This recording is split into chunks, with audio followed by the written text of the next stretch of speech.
Akala talaga namin guys, naubos na yung mga isda namin sa fish pond dahil sa bagyong Tino at Uwan. Hindi talaga sila lumayas kahit nakapawan na sila ng ulan dito. Baka pag lumayas sila, wala na silang mga kain ng mga fish food. Damo sila.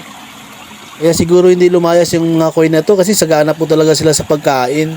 Bit lang pala ang pagbigay ng pagkain sa mga koi dahil mamamatay din sila kapag masubran sa pagkain. Alam nyo ba yung screen na ito kung anong purpose? Ito pala ang nagsilbing filter sa fish pond na ito. Meron pala siyang makina. Kung mapapansin nyo pala dito yung halaman sa fish pond, napakataba guys. At ito pala yung makina guys na dito napupunta yan sa may screen. Sinasala niya dito yung lumot. Ito maiipon. Hindi naman guys actually nga malinis talaga yung tubig na binubugan niya pagkatapos niya may isala.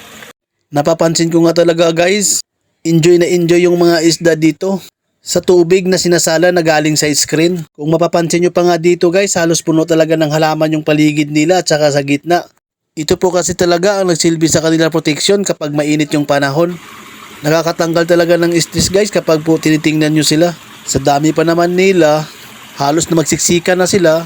Pakakainin nga sila dito ng kasama ko guys. Sigarat doon. Ano?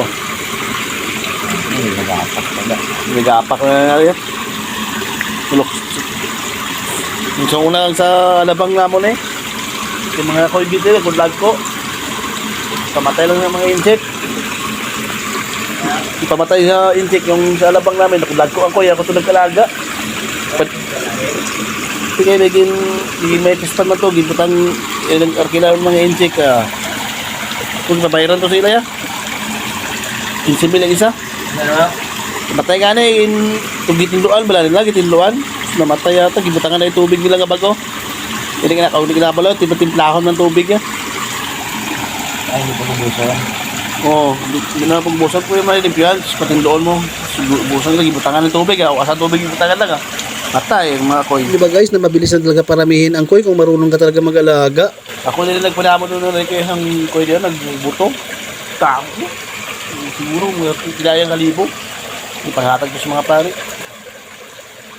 Isang panganganak lang ng koi guys, libo talaga yung anak niya. Tamaan na sila feedings, matay na sila. Pag ano mo sila, kunti lang. Nabitin ba? Sobra na, matay man eh, maghahapok man yung natyan. Bigyan ko pala kayo guys ng tip guys no kung paano po magpadami ng koi kapag po may koi po kayong alaga. Kapag po buntis na ang koi nyo at malapit na siyang mga anak, itong palatandaan niya. Hinahabol po siya ng mga kasamahan niya na isda. Kaya maglagay kayo ng mga net at bato para dyan didikit ang mga itlog niya. Pag po mayroon na sang itlog, ilipat nyo po sa ibang lugar. After 3 days guys, no, amat-amat na po siya mapisa yung mga itlog. Ilipat nyo guys yung mga dinikitan ng itlog ha. At dito nyo na guys makikita yung mga similya niya, dumidikit na po yan sa gilid. Thanks for watching guys!